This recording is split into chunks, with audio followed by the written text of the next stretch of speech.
nos différents individus. Il y a une autre façon de voir ça, en disant, j'ai dit à plusieurs reprises, la complexité des individus, la complexité des espèces, c'est un terme un petit peu flou en biologie, en médecine, mais on peut en faire l'approximation sur le nombre de types cellulaires d'une espèce. Ici, vous l'avez ici, 1, 3, 8, 12, 25, 120, le nombre de cellules distinctes des individus. Et évidemment, c'est pour ça qu'on dit que l'homme est un individu complexe, c'est qu'il a un très grand nombre de types cellulaires par rapport à des monocellulaires ici, qu'ils soient ou non eucaryotes, des paucicellulaires et des organismes à type cellulaire moins complexes que l'homme. Et vous avez ici la proportion en bleu des séquences non codantes et en rouge des séquences codantes, donc de l'exome. Et le fait évolutif majeur, si vous regardez ici la taille du génome, la complexité des organismes, c'est-à-dire le nombre de cellules, et là la proportion de séquences non codantes et de séquences codantes, c'est que, et c'est exactement ce que disent ces chiffres-là, l'exome, c'est-à-dire le nombre de gènes codants pour des protéines, plafonne complètement à partir des organismes qui ont une dizaine de cellules, de types cellulaires, pardon. Et en revanche, ce qui augmente avec l'évolution, c'est le non codant. Donc ça veut dire que la complexité des organismes en nombre de types cellulaires, c'est en particulièrement vrai pour le système nerveux, bien sûr, est très liée à l'apparition proportionnellement écrasante désormais de l'ADN non codant pour des protéines. Ce qui laisse penser que c'est dans ces régions non codantes que la régulation génétique va s'exercer pour aboutir à la complexité, avec un même répertoire de protéines, la complexité de leur régulation. Et donc la complexité et la diversité des organismes. Dac ? Vous avez des questions là-dessus ? Bon, ça c'est le paysage génomique, c'est à peu près dans quoi on va évoluer. Et le deuxième grand élément de ce paysage, c'est sa variabilité. Et là aussi, c'est avec la paucité de l'exome, avec l'importance des séquences non codantes, c'est une très grande, c'est une découverte écrasante de la séquence, non pas du génome humain, mais des génomes humains, que d'avoir montré leur grande variabilité. Et encore une fois, pourquoi cette introduction dans un amphi de médecine? C'est parce que cette variabilité est un des éléments les plus difficiles à analyser en médecine génétique désormais. Et il faut que vous ayez bien en tête l'idée que plus on séquence d'ADN chez un individu, plus la question va se poser de savoir si les variations que l'on a observées en séquence sont utiles, intéressantes, instructives pour la pathologie, la maladie présentée par cette personne, ou sont des banalités, ce qu'elles sont en général bien plus, évidemment. Donc la variabilité du génome, qui est quelque chose d'extrêmement important en termes de génétique des populations, qui est aussi qui traduit l'histoire démographique, l'histoire médicale aussi, l'histoire alimentaire, l'histoire métabolique, l'histoire infectieuse de l'homme, est une des grandes difficultés d'analyse. Voilà un petit bout d'ADN de base, et vous avez tous les 100, 200 nucléotides invariants. Alors, il faut bien s'entendre sur ce que veut dire le terme variant. Variant, c'est un nucléotide qui n'est pas conforme à la séquence de référence du génome humain. La séquence de référence du génome humain étant une très mauvaise moyenne, une cote mal taillée de la totalité des génomes humains séquencés jusqu'à présent. Donc ce n'est pas le génome d'un individu idéal, c'est la moyenne de ce qu'on trouve en général. Et c'est par rapport à cette séquence de référence qui correspond à un catalogue que vous trouvez sur base de données qui commence toujours par les deux lettres HG pour Human Genome et la version 19, 20, 20.2, 20.3. C'est pas que le génome évolue, c'est que notre connaissance du génome évolue. La séquence du génome a été accomplie au début des années 2000 puis 2003 pour sa complétion quasi complète, mais il y a encore aujourd'hui des régions génomiques qui sont mal séquencées.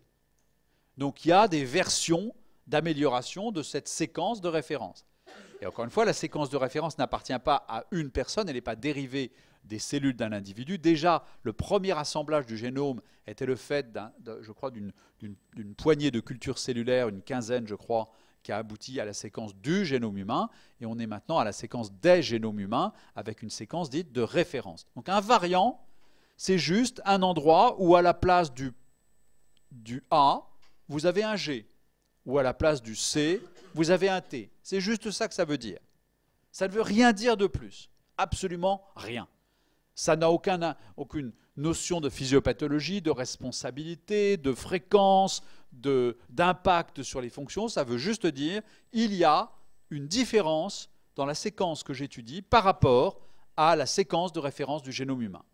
Et voyez le nombre de variants qui sont présents dans une séquence de ce type. Ici, vous avez une petite répétition. Si c'est je sais pas, une dizaine de T, de thymidine. Vous avez ici des zones qui sont répétées, GGTT, GGTT, GGTT, etc. Ces zones répétitives peuvent constituer aussi des variants de nombre de répétitions. Donc il y a deux grandes catégories de variants de l'ADN. Il y a des variants ponctuels, changement d'un nucléotide pour un autre. On les appelle variants de simple nucléotide. En anglais, single nucleotide variant, SNV. Et puis vous avez des variants de répétition de petite taille ici ou de grande taille, c'est les copy number variation pour des variations qui sont plus grandes que 1 kilobase.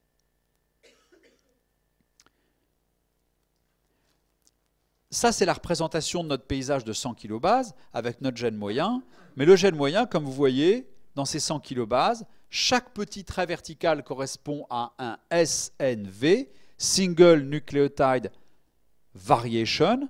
Et ici, on vous a représenté uniquement les SNP, c'est-à-dire dans les SNV, ceux qui ont une certaine fréquence qui permet de dire qu'ils sont des polymorphismes. C'est une question purement arbitraire de fréquence qui va vous dire le SNV qui est ici, c'est-à-dire le G ou A, cette alternative est suffisamment fréquente pour qu'on appelle ce SNV un SNP, Single Nucleotide Polymorphism. D'accord ? Et la fréquence allélique de l'allèle le moins représenté, au-delà de laquelle on parle de SNP, c'est 1%. Au-delà de 1%, on dit, on n'a plus affaire à un SNV, mais on l'a trouvé suffisamment de fois, 1% des génomes humains séquencés, pour dire, celui-là, c'est un polymorphisme. Il est plus fréquent, il est plus banal. Variant, polymorphisme, vous voyez qu'on aboutit à cette diapositive qui donne les définitions synthétiques de ces trois mots que j'ai prononcés jusqu'à présent. Un variant, c'est un changement de la séquence d'ADN par rapport à la séquence de référence du génome. Il est a priori stable, héritable, comme n'importe quelle variation génétique. Ce terme est le terme générique, c'est-à-dire que dès que vous observez une différence, c'est un variant. Ça n'implique ni sa fonction, ni sa responsabilité physiopathologique, ni la région où il est, ni sa fréquence. C'est juste une différence. Si vous allez un petit peu plus loin et que vous regardez les bases de données sur le génome humain, en regardant aussi les différentes populations qui ont été séquencées Et il y a aujourd'hui un panel, vous savez, qui s'appelle Human Genome Diversity Panel, HGMD, qui est une collection de 52 populations dans laquelle le laboratoire français qui avait été créé par Jean Dosset au CEF à Saint-Louis, le Centre d'études du polymorphisme humain, le CEF-CEPH, a joué un rôle déterminant en réunissant des grandes familles de différentes origines ethniques dans le monde, pour lesquelles on a étudié la fréquence des variants et les polymorphismes. Vous avez donc une deuxième notion sur les bases de données très accessible, c'est extrêmement simple de dire « Ah oui, mais ce variant-là, on le connaît, il est déjà répertorié. Ce n'est pas un SNV, c'est un SNP, c'est une Single Nucleotide Polymorphism, car il est commun, son allèle le moins fréquent a une fréquence supérieure à 1%. Minor Allele Frequency, MAF. D'accord? Variation, polymorphisme, mutation. Alors mutation, c'est un mot qui en génétique n'est pas si simple que ça, parce qu'il a deux sens, parfois confondus et parfois additifs. Le premier sens de mutation, le plus traditionnel, celui de la génétique de la drosophile, du laboratoire de recherche de mutation ou de création des mutations chez la drosophile, du début du siècle dernier, il y a exactement un siècle, c'est une variation nouvelle. C'est-à-dire, vous avez observé l'apparition d'un variant survenu par changement de séquence par rapport au génome qui aurait dû être hérité des parents. Cette notion de mutation par rapport à l'héritage est la notion qui vous a permis de dire tout à l'heure, toutes les deux, la logique quand je trouve un CNV que je ne sais pas bien attribuer à un phénotype ou pas, c'est d'étudier les parents. Vous avez fait ce mécanisme intellectuel qui consiste à dire si le CNV est hérité, c'est probablement banal, s'il ne l'est pas, c'est plus intéressant.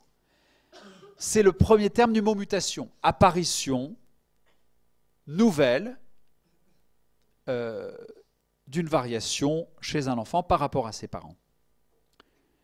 Le deuxième sens de ce mot variation, c'est que ce mot mutation, pardonnez-moi, c'est que la variation en question est pathogène, qu'elle conduit à un phénotype. Et évidemment, souvent, les deux sont additifs. C'est à la fois une mutation au sens de novo et une mutation au sens causal qui aboutit à un phénotype. Voilà trois mots qu'il vous faut connaître. Et voilà un tableau des variations génomiques dont je viens de parler, ou dont Michel Weckmans et Serge Romana ont parlé. Des variants rares, où la fréquence allélique de l'allèle le moins représenté est inférieure à 1%. Ça, c'est la définition de rare. Vous êtes bien conscient que c'est une définition totalement arbitraire. Hein. Mais on a mis la barre là. Ce variant portant sur un simple nucléotide, on est alors devant un SNV, Single Nucleotide Variation. Et s'il porte sur un nombre de copies plus grand que 1000 nucléotides, alors on est un CNV, Copy Number Variation. Si l'allèle le moins fréquent a une fréquence supérieure à 1%, alors on parle de Single Nucleotide Polymorphism ou de CNP. Et puis il y a une catégorie que j'ai mentionnée tout à l'heure, qui ne sont pas des variations de nombre de copies, mais qui sont des petites délétions ou insertions, les répétitions de T, de A, de répétitions de 3 nucléotides souvent, qu'on appelle des microsatellites ou des VNTR, peu importe, Variable Number of Tandem Repeats ou des microsatellites, qui sont extrêmement utiles d'ailleurs en génétique humaine, car ils sont très polymorphes, puisqu'ils ont beaucoup d'allèles. Plus vous avez d'allèles, plus vous avez de possibilités de génotype. Un génotype, c'est l'association de deux allèles à un même locus. Évidemment qu'ici, comme vous avez un A donne un T, il y a combien d'allèles? Il y en a deux, il y a l'allèle A et l'allèle T. Et il y a combien de combinaisons possibles? Il y en a trois. Vous êtes AA, TA ou TT pour un locus autosomique.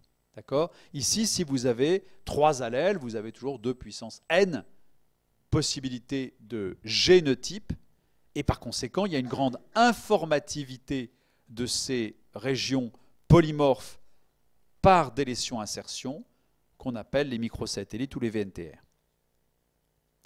Alors au total, quand on regarde le génome humain, et ça avait fait la couverture de Science, vous voyez, en 2000, je sais pas quoi, 2002, le fait majeur scientifique de l'année, le breakthrough of the year, c'était qu'entre 2 individus humains pris au hasard,